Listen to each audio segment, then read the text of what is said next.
So tonight's talk is with Dom, one of our reserves officers here at the Trust, and we'll be talking about Green Farm and reaching out to ancient woodlands. The recording's already started, so I will hand over to you, Dom.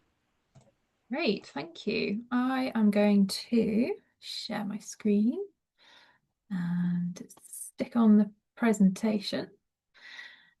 So, I'm going to assume everyone can see that. Could you nod, Kate? Yeah, we can see it, You can Dom. see it. Perfect. Okay, lovely stuff. Okay, hello everyone. As Kate says, I'm Dom. I'm part of the reserves team at the Wildlife Trust, and over the last couple of years, I've been quite heavily involved in our project at Green Farm. So you may have heard me talking about Green Farm before. I've done it quite a lot over the last couple of years, but hopefully there's a few new things in there tonight. If you have already heard it, and if you haven't, then that's just great. So Green Farm was one of our newest reserves. It's no longer the holder of that crown, but it's been, yeah, a really important part of our work in more recent times. And I know some of you have donated your time or your money towards it, and for that we're very grateful. So this is just a run through of everything we've learnt over the project and thinking about the next steps, really. And those next steps could be the next couple of years, they could be the next 10 years, they could be the next 300 years. So we're going to be time traveling as well tonight.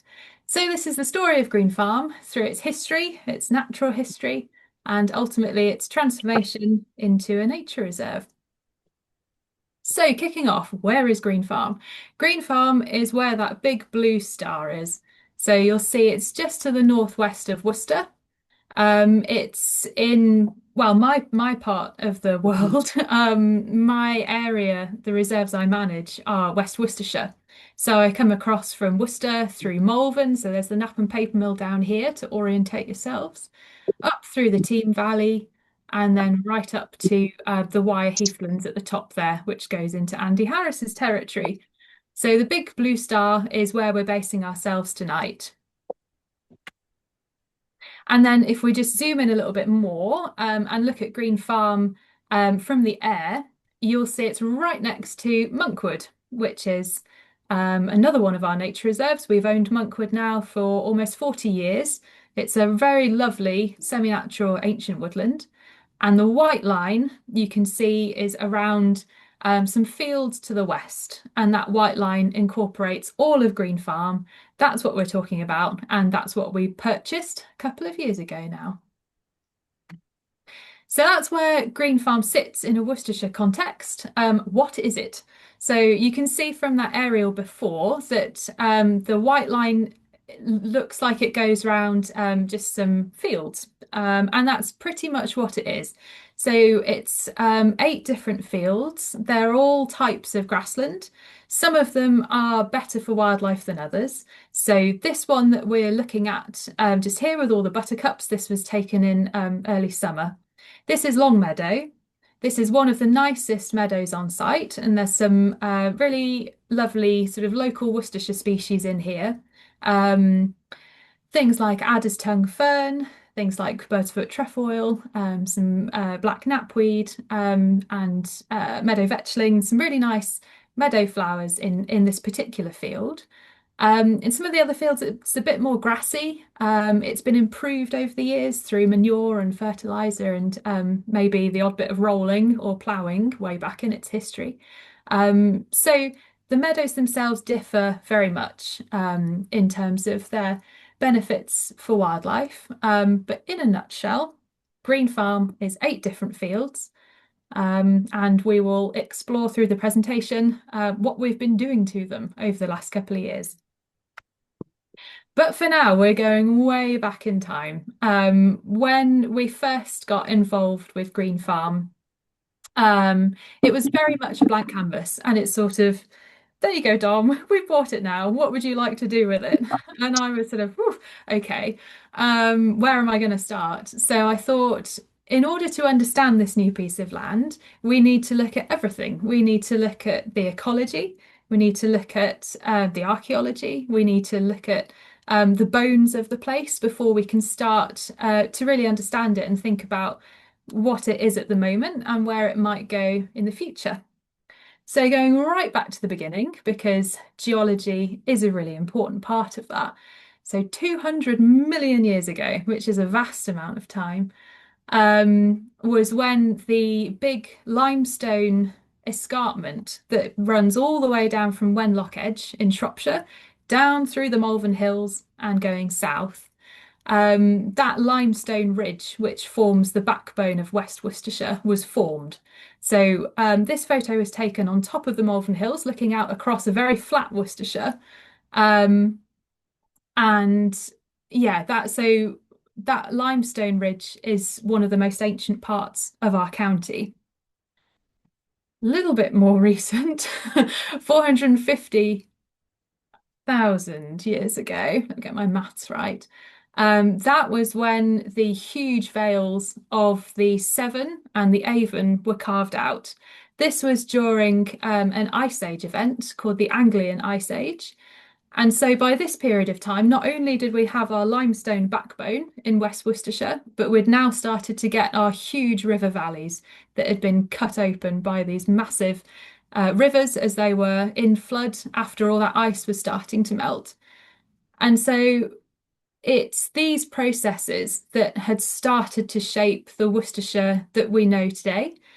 Obviously, over the next many thousands of years, things have changed again. But basically, those were the processes that made Green Farm what it is today.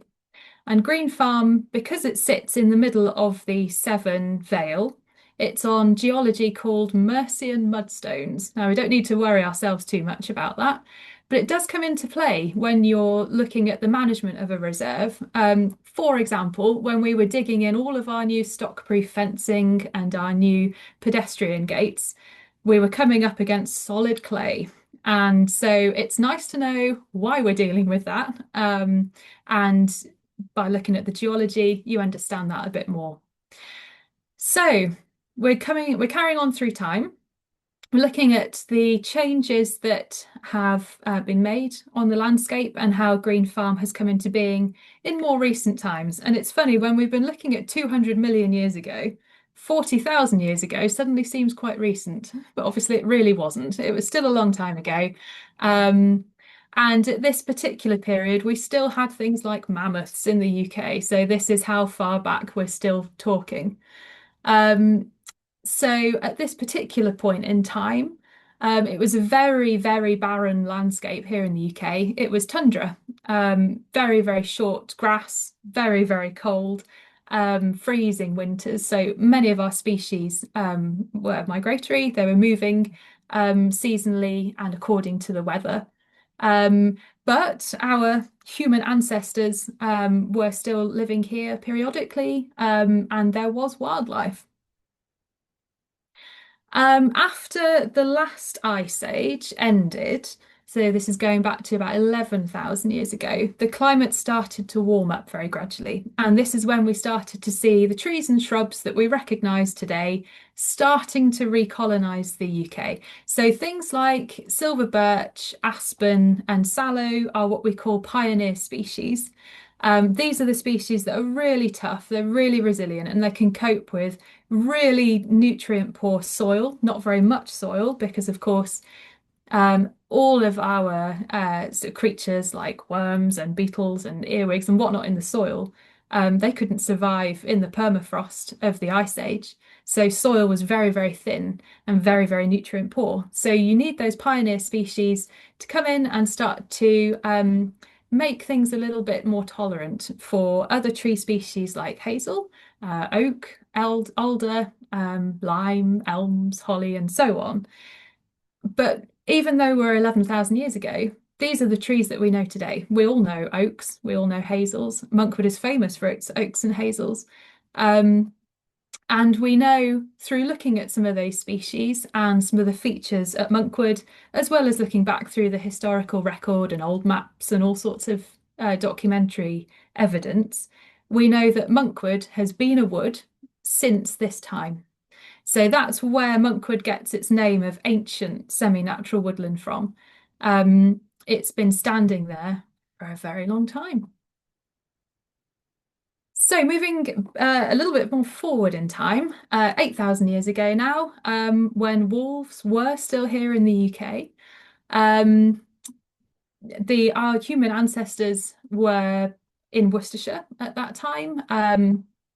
The historical record around Monkwood has found lots of features like flints and fish traps right along the River Severn, which is only a few kilometres away from Green Farm and Monkwood, so that we know that these bands of nomadic people were moving around at that time. And we haven't got the evidence, but they may well have been taking timber from Monkwood.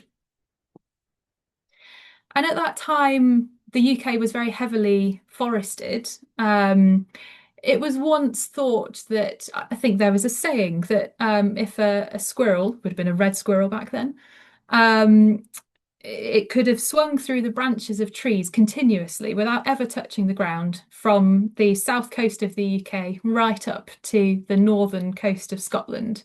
That's how heavily forested the UK was. But actually, considering that there were so many big herbivores there, so things like this red deer, things like wild cattle or aurochs, wild oxen, horses, those herbivores were in the landscape and they would have been creating open areas, grassy clearings, heathland, wetlands within that woodland. So it would have been probably more of a mixed landscape rather than the wildwood, which was sort of continuous forest. But much, much heavily forested than the UK is today. So up to 5,000 years ago, and we still had European brown bears in the UK at this point. And our human ancestors, this was a really key part of our history. In the Neolithic age, they were starting to settle down. So they were starting to farm. And at this point, settling in one area allowed them to start managing the landscape. So cultivating land, clearing woodlands so they could grow crops and whatnot. And the historical evidence shows that we had some charred barley grains dating back to this time around Monkwood. So we know that they were doing this in the Green Farm and Monkwood area. And probably throughout human history, but certainly when we go back to sort of 2,500 years ago, timber would have been such an important resource. Monkwood has probably always been incredibly useful for humans. You could do all sorts of things with timber, from building houses to sleds, boats, weaving baskets, weaving fish traps, all sorts of things. And we know at this time that Monkwood was actually part of a huge tract of woodland that connected to what we now call the Wire Forest. And obviously, the Wire Forest sits quite far north of Monkwood, if you remember that map where we started. So to think that there used to be a link between the Wire Forest and Monkwood is quite amazing, really. And we now just have those remnants left in Worcestershire. And so from that time, we move on really. Monkwood, we lost a lot of those really cool species that we've been flagging up. Obviously, mammoths went a long time ago, but things like the wolves, the brown bears, the red deer, they've all gone from Worcestershire. The Iron Age came and went, the Romans came and went. We know they were in Worcestershire because there were brooches and coins found just south of Monkwood, so probably some travelling Romans. And from sort of here onwards, Monkwood became a sort of wooded island in a sea of pasture and crops as the human population started to grow. And it became a little refuge for woodland wildlife like this hazel dormouse, which really rely on woodlands for everything, for their food, for their breeding cycle, for their homes, etc. So it's frozen in time until now, until 2019, when we were offered the chance to buy Green Farm, which to us, it meant that we could buffer Monkwood, we could expand Monkwood, and we could connect it back to some of the copses and hedgerows and wood pastures that were still surviving in the landscape. But Monkwood was now so isolated that there was no direct connection between the two. And ultimately, between Monkwood, Green Farm, and the wider landscape, we could recreate a very diverse, largely wooded landscape where wildlife like our hazel dormice can thrive. That was the plan. So this is a very quick timeline because we're going to dive a lot more into this in the coming slides. So 2019, here we all are in the bottom left corner, traipsing across Green Farm and thinking, ooh, this could be very good. We entered into a period of a couple of years, slightly interrupted by COVID, of going through that acquisition process and fundraising for the site. And then from January 2023, we were fully into a funded restoration project. And that involved all sorts of things from tree planting to installing time-lapse cameras to a new water supply to new gates, and involving lots and lots of people along the way. And this is what we wanted to do with it. After having walked across these different grassy fields, the opportunity to create something quite, I wouldn't say it's unique, it's not particularly radical, but quite different for the site was really exciting. So this is what we came up with. So you'll see this map has Monkwood towards the right hand side, and then the 8 different fields at Green Farm with a couple of ponds thrown in. Those are ponds that are on site at the moment. And then this is what we wanted to create. So hopefully my animation has worked, and if I flick between the two, you can start to see a much more diverse, much more wooded landscape appear. So this is what we've been working towards for the last couple of years, and we're just going to whiz through some of the habitats that we really wanted to expand and recreate that we know would have been here in the past, and we really wanted to put them back on site for the present and then for the future. So we'll start up top in the northernmost field at Green Farm. This is what I think of as Worcestershire's version of Savannah. So if you think of those David Attenborough documentaries where we go to Africa and we see the big acacia trees and then lots of thorny scrub underneath those, and then some long grasses where there's usually a lion hiding. Think of that in a Worcestershire context. So rather than acacias, we might have our big oaks, our limes, maybe even some disease-resistant elms in the future. We have our scattered scrub of species like hazel, hawthorn, blackthorn, and then our grazing animals could be things like native breeds of sheep, could be native ponies, could even be bison one day. So we wanted to put that back into the northernmost field. And then continuing down through the site, so all of this patch of new woodland, we really wanted to create a woodland that was very similar to Monkwood in terms of species and in terms of structure, because that's what we know works. That's what we know the woodland wildlife really wants. And we really wanted to connect the two and put that woodland back into the landscape. So lots of dense parts of woodland, but also lots of open glades, lots of young woodland like scrub, as well as big trees in the future. A little bit further down towards the bottom end of the site, we wanted to put in an orchard. So we know that there was an orchard on this particular bit of land going back 50 years ago or so. There are still a few relic pears in some of those hedgerows. And we know that there are records in the area of noble chafer beetles, which are these beautiful jewel green beetles over here. We know that they were in the area. We really wanted to give them some habitat, so hopefully they can, if they're not already still here, they can come back again. And then finally, moving down, we wanted, as I say, we wanted to connect Monkwood up to these new wooded habitats. So to do that, we wanted to create these big scrub corridors. So this one is about 30 metres wide, and then allow a lot of these hedgerows going across and down to sort of billow out and become nice and wide, nice and dense, really flower rich, loads of berries in the autumn, and perfect for wildlife. And finally, these 2 southern meadows, which are just cutouts of Monkwood, really. You can see where someone's just taken a chunk of woodland out in the past. These are actually quite wet, and they hold water on the surface when it's very, very wet in the winter. So what we'd like to do with these is create some seasonal pools and really try and get a bit of a wetland interest going on the site. So hopefully you can see that these meadows here that border straight onto Monkwood, we're not really going to change those drastically. And that's because these are our best hay meadows on site. They're already really good for wildlife.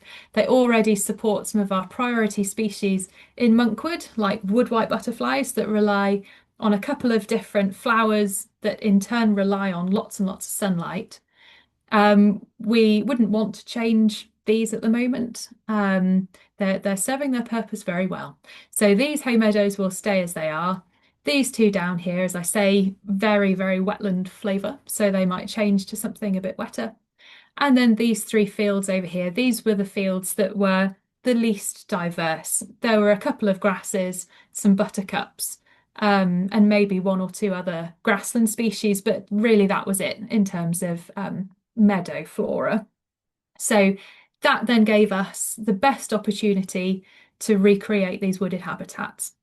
And hopefully you can sort of see, you might have to squint a bit, you can sort of see that in years to come, we might create a sort of halo of woodland that comes all the way around through these wooded habitats, through my savannah, down through the woodlands, the orchard, and back round to Monkwood. And these hay meadows might act as a giant woodland glade in the middle of all this wooded landscape. That's the hope. So that was what we wanted to do, but how are we going to get there? So we had fundraised, we'd secured some funding, quite a lot of funding, and now we had to start putting things into practice. So these next few slides are just about how we did that. First of all, I think it was December 2024, we started off with our first bit of planting on site. So this hedgerow that I've highlighted up here, this had been lost from the landscape. This was grubbed out in around the 1900s. So for just over 100 years, this was just one giant field, and it is quite big. It's just under 5 hectares. So if anyone knows the Knapp, that's as big as Big Meadow at the Knapp and Paper Mill. It's quite a large space. And what we really wanted to do was put this hedgerow back. It links our new woodlands and this network of hedges right up to the northern boundary of Monkwood, which just actually carries on just along here. So this is a vital link. We really wanted to recreate it. So to do that, we planted a double row of about 400 metres of new hedge and scrub species. And there is actually 15 different species of tree and shrub, so making it really, really diverse. And again, like just reflecting Monkwood. So Monkwood, the kind of species that you find in there that are a bit scrubby, alongside hazel and hawthorn blackthorn, are things like guelder rose and spindle, lots of different willows. So we wanted to put all of those back in there. And we had a lot of help from local schools. We had local scouts getting muddy up the top here. And it was just lovely to see what could be the next generation of conservationists coming through. They really enjoyed themselves doing this project. This picture of a small guelder rose was taken about 6 months after it was planted. And they are doing really well up there in the wood pasture. The next bit, we travel down to our orchard. So this was planted in 2 different phases, in January 2024 and then January 2025. And we've put in 30 different fruit trees. These are apples, pears, and plums. All of them are heritage Worcestershire varieties.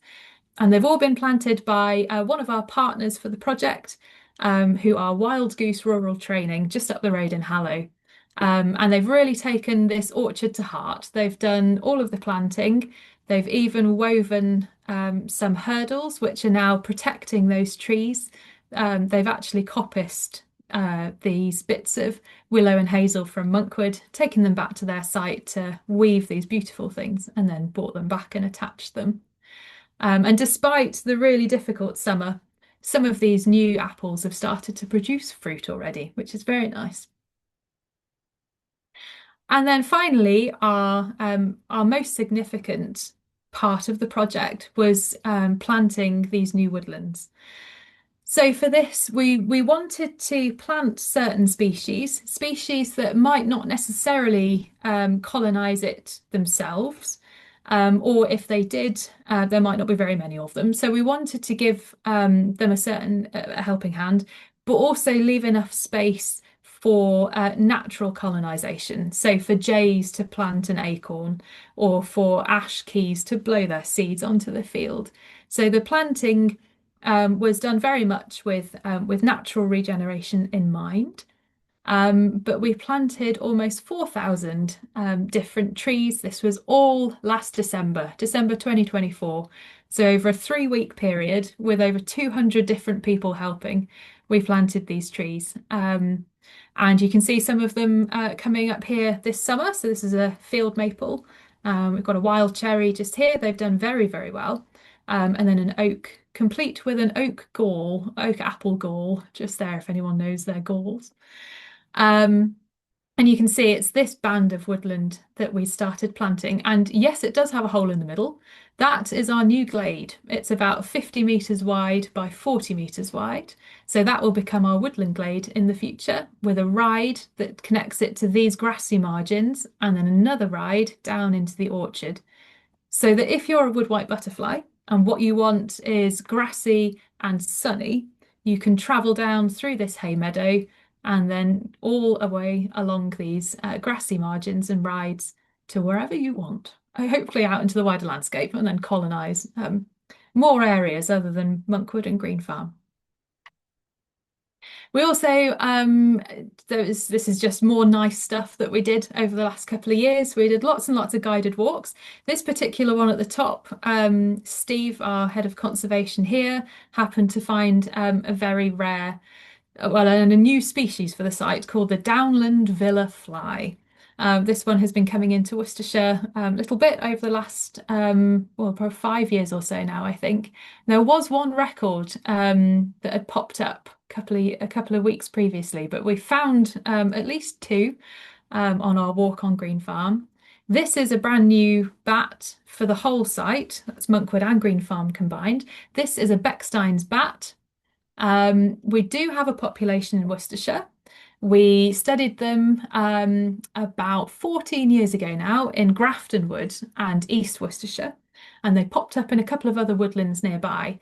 But this is the first time we've had the resources to do some trapping with mist nets, and we found this species. So this particular bat really, really likes what they call cluttered understory, which basically means it likes coppiced woodlands. And coppicing is a huge part of what we do at Monkwood to manage it. So it's really nice to know that a rare bat is benefiting from that. We also started to manage the hedges with hedge laying. So this is a hedge that's been laid in the Midland style.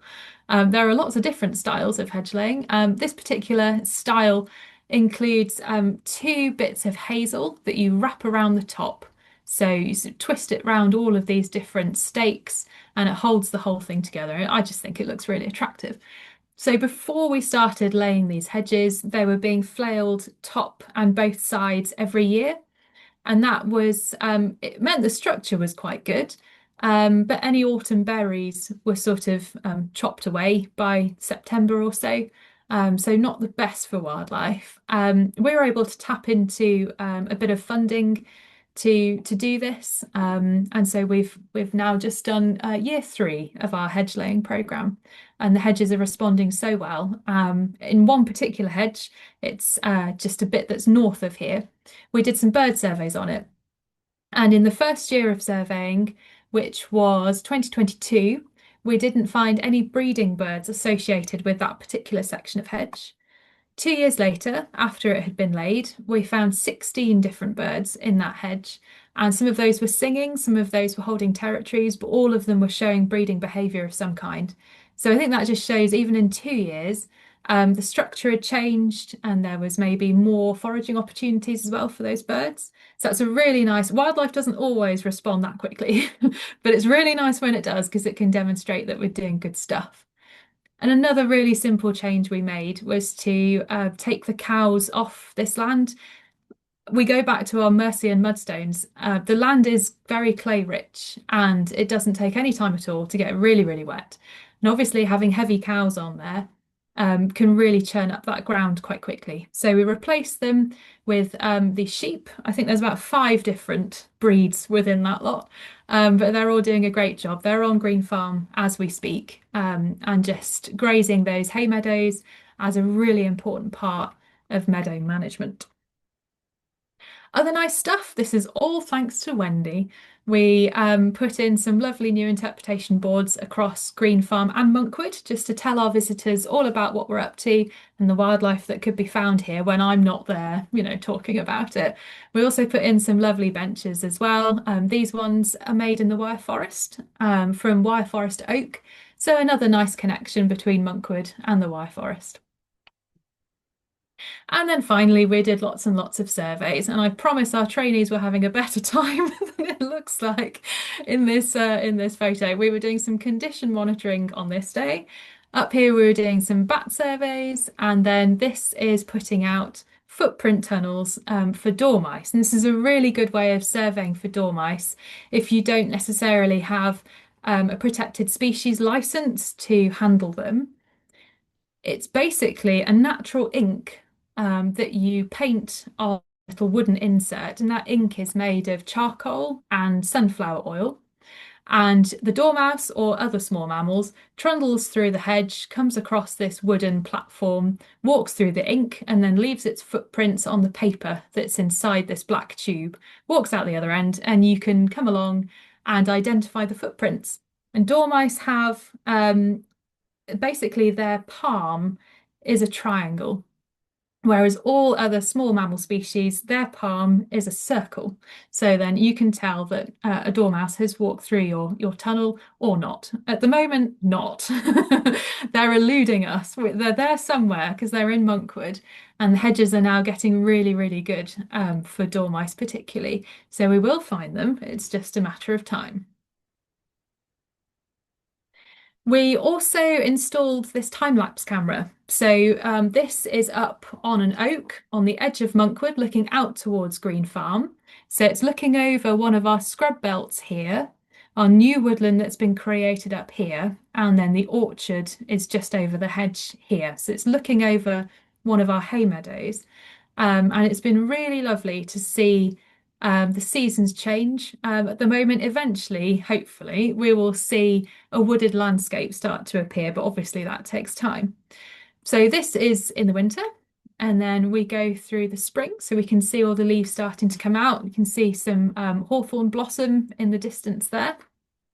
Through into the summer when the grasses are starting to flower and the sun is setting low in the west, and then back into the autumn. So hopefully this will be a really useful monitoring tool going forwards for us, just to see how the establishment of these wooded habitats is taking place.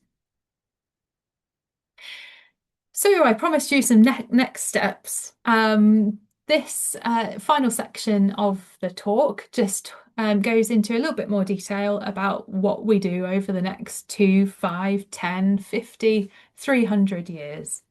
So this is what our woodland areas look like at the moment. There's lots of young trees, lots of grass, and it doesn't really look like a woodland, but we will get there. Patience is key for this. So in these areas, we won't do a whole lot other than just monitor them, sit back and watch them grow. But we might do a few things to help some of the woodland flowers establish. So obviously in a field like this, there haven't been bluebells here for many years because it's just been too open. So we might start to plant things like bluebells, things like wild garlic, as the canopy starts increasing and there's a bit more shade.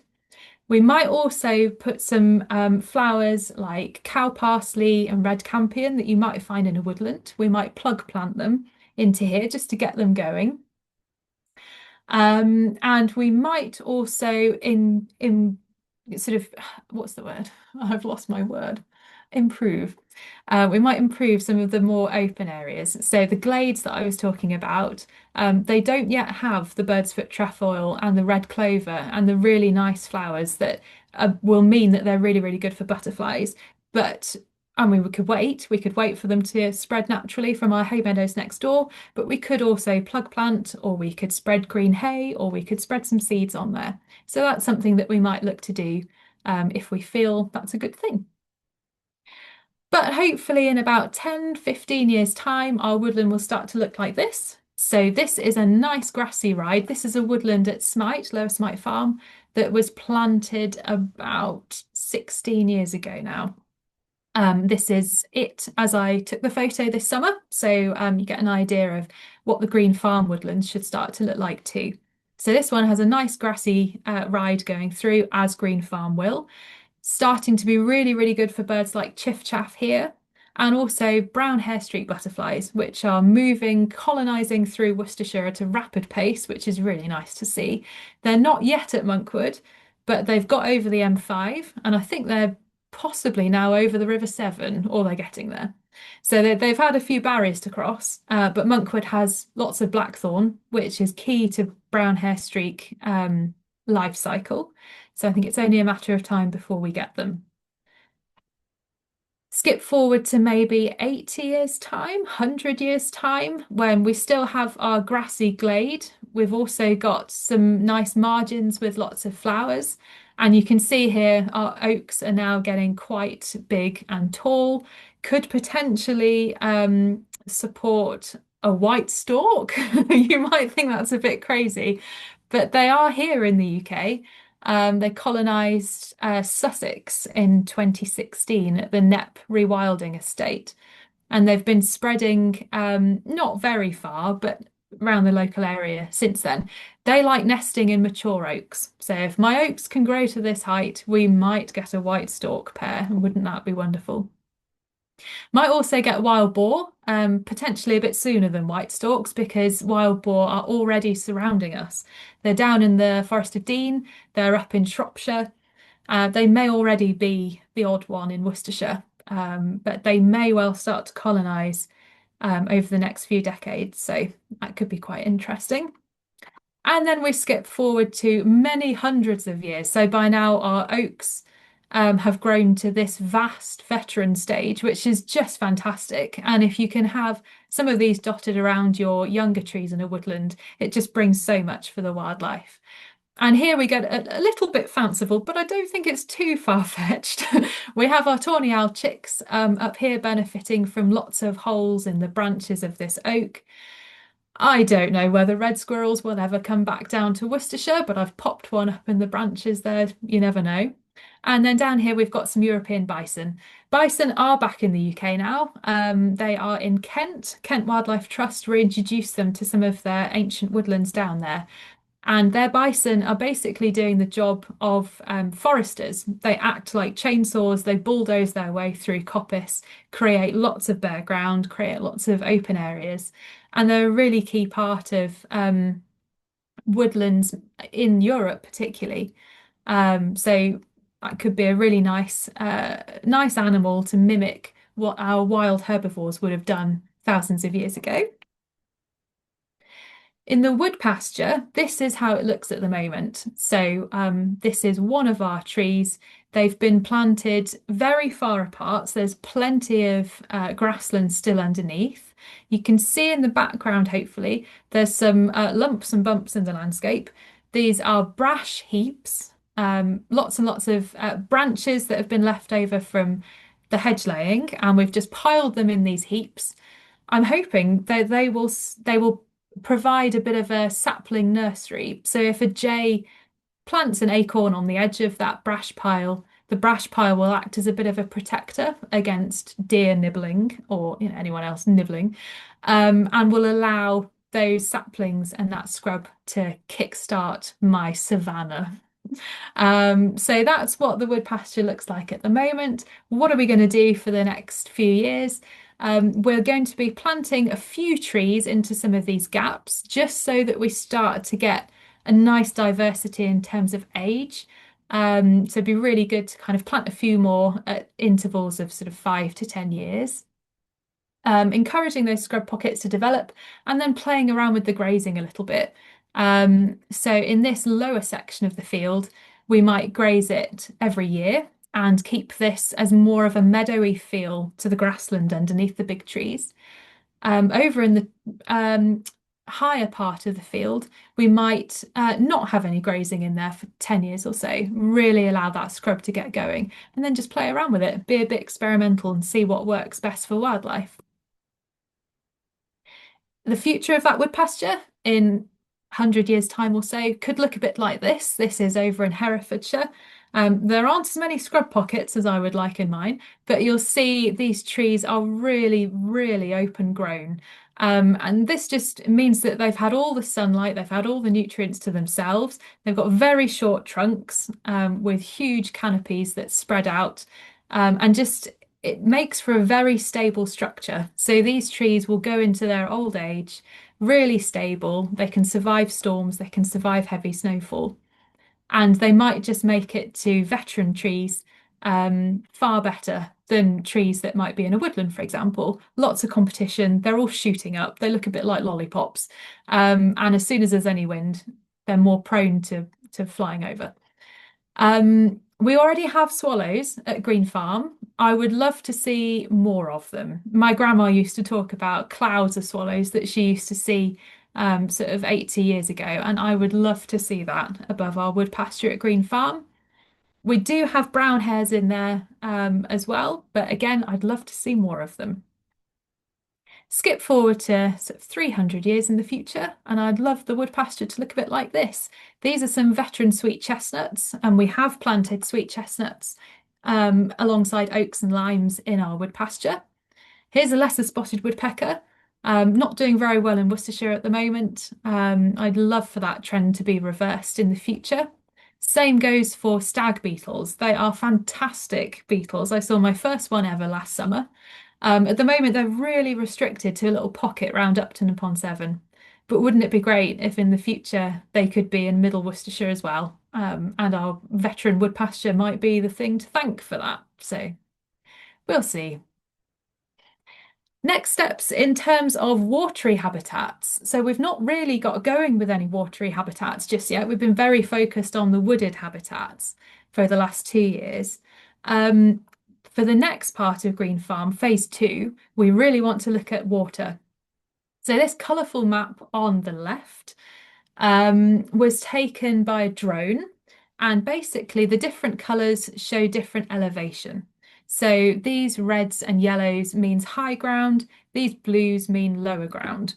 And no surprise that most of our ponds and wetter areas are in the low ground.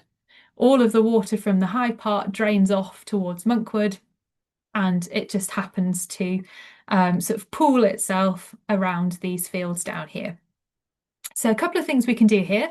As I mentioned at the start, in these two fields, it would be great to really take advantage of that lying water, make some seasonal scrapes that look a bit like this.